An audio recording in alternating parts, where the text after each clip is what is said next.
I'm a wife and a mom, and I'm a preschool teacher. I'm a 29-year-old professional mountain bike racer and 3-time national champion. I was previously an active long-distance biker and triathlete. I had no known underlying health conditions. I'm 35 years old, and I spent most of the beginning of this year snowboarding and working out in the gym. This is my daughter, Maddie. She participated in the Pfizer COVID vaccine trial. I received my COVID vaccine when I gladly signed up for a clinical trial here in the United States with AstraZeneca. I was a father of a 16-year-old son, a single parent. I raised my boy since he was a baby. We got the Pfizer vaccine because I thought it was to protect him. I thought it was the right thing to do. I received my first dose of the Pfizer COVID vaccine on February 1st. Within 30 minutes, I developed a severe stabbing headache that later became a burning sensation in the back of my neck. In less than 12 hours, she developed severe abdominal pain, horrible nausea, painful electric shocks on her spine and neck. She had chest pain, severe chest pain. The way she described it, it felt like her heart was being pulled out of her neck. I got right facial tingling, back numbness, throat tightness, tachycardia, wild fluctuating blood pressures, severe right-sided headaches and brain fog. I'm intermittently dizzy. My vision is blurry. My right pupil is not dilating properly. My right leg has extreme burning pain, and I also get muscle spasms and twitches. I went to bed at 10 o'clock at night and woke up at 2 o'clock in the morning paralyzed. I had a blood clot in my leg. My entire spinal cord had swollen and hemorrhaged. I aspirated on water. They said it was safe.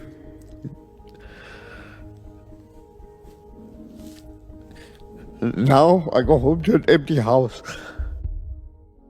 2 days after vaccination, I got in my airplane to do a job that would take only a few hours. Immediately after taking off, I knew something was not right with me. I pulled my airplane up to turn around and felt an extreme burst of pressure in my ears.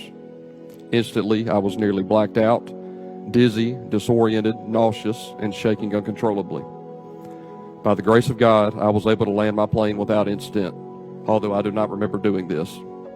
I've had 6 spinal taps over 8 months to monitor my intracranial pressure, and 2 surgeries 8 weeks apart to repair the fistulas. My condition continued to decline, and my doctors told me only an adverse reaction to the vaccine or a major head trauma could have caused this much spontaneous damage. I soon saw a neurologist who diagnosed me with transverse myelitis, a rare condition that involves a demyelinated lesion of my thoracic spinal cord. I see a neurologist, rheumatologist, cardiologist, gynecologist, neuroophthalmologist, and physical therapist, among others. I lost my ability to speak naturally. I have become unable to walk without a walker and never know if or when the tremors will come or go. I can no longer cook, clean, or even pick up and hold my baby for too long before my body begins to shake uncontrollably or is thrown into excruciating amounts of pain. She can't walk. She's in a wheelchair. She has an NG tube for all of her nutrition. She has constant pain in her stomach, back, and neck. She can't feel her legs, and that's just the tip of the iceberg.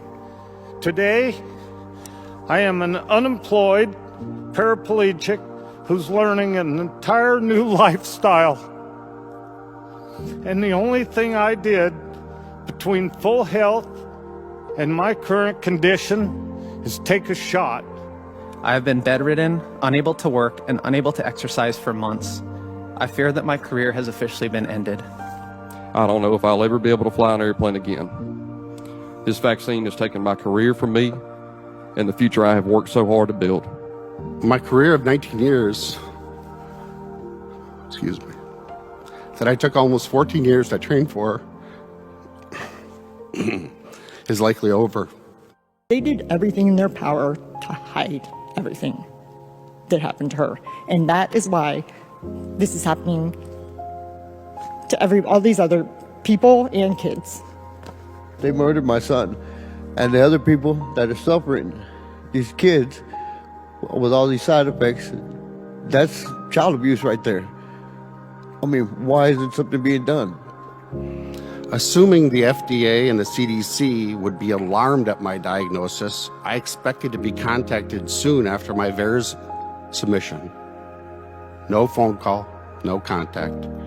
In fact, weeks passed. I then contacted the CDC myself.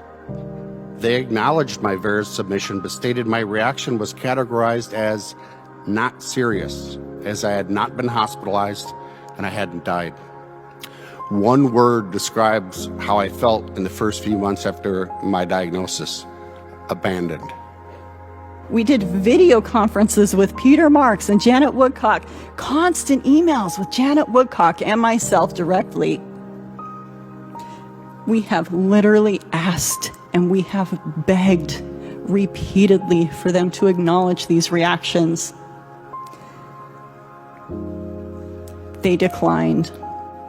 This experience has shattered my life. Like all of you, I know where you are. The 24/7 tinnitus has robbed me of every moment of silence and peace.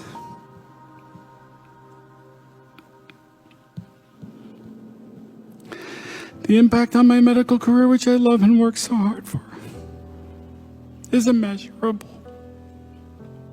I deserve to be heard and treated with compassion, but instead I have been called a liar and a fake, and I have even been told by the ER doctors that this is all in my head and that there is nothing medically wrong with me. Among the folks that have contacted our firm are many physicians from across the country who themselves have suffered vaccine injuries. One of the things that I often ask physicians who contact the firm is, will you make public the failing of our public health agencies? And that's often has the same reaction as well. And that is one of immense fear. The fear of retaliation from public health officials and the medical establishment.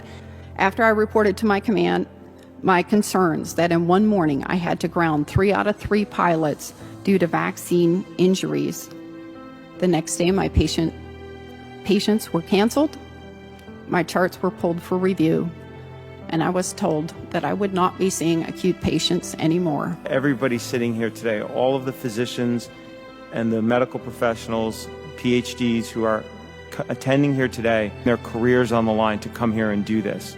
It should not be that any physician should have to, quote unquote, risk it all just to advocate for their patients. I know many mainstream scientists and medical professionals who, similar to me, think that the current narrative is extreme and wrong. But very few of them are willing to speak up. Any attempt to deviate from the main narrative today is faced with a wall of hostility, rejection, and even elimination from the government, including funding agencies, from public media, and worst of all, from the scientific community itself. Legitimate scientific challenges have been set aside or dismissed as, quote, misinformation, unquote. I worry that young scientists may be reluctant to disclose evidence on vaccine harms. Being labeled as an anti-vaxxer could be a career ender. I'm saddened that we are supersaturated as a society right now in the attitude of everybody knows. But if hospitalizations and deaths were almost exclusively occurring in the unvaccinated, why would booster shots be necessary? There's something not adding up, and we should all be asking, is it true that this is a pandemic of the unvaccinated? People should not be coerced or bribed to choose between their freedom to bodily autonomy or their livelihood and being injected. This is a human rights, social justice issue. For everyone suffering, for everyone being pushed, guilted, and frightened into taking this thing or not taking this thing, I see you. I hear you. I believe you. I love you. I am you. Once we leave here, they're going to forget about what we said here. Thanksgiving, I'm going to spend at the cemetery. Christmas at that cemetery. I will continue to fight. I will continue to research. I will find an answer for people. Or I will die trying. I would like to finish with a letter from a friend. Bree.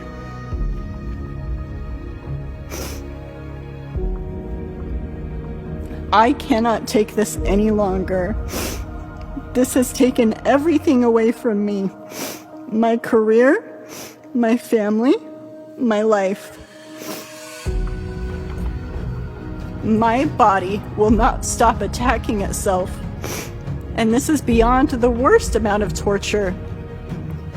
They have further erased my very existence. Please accept my apologies. I must bid farewell to this world. Please tell our stories.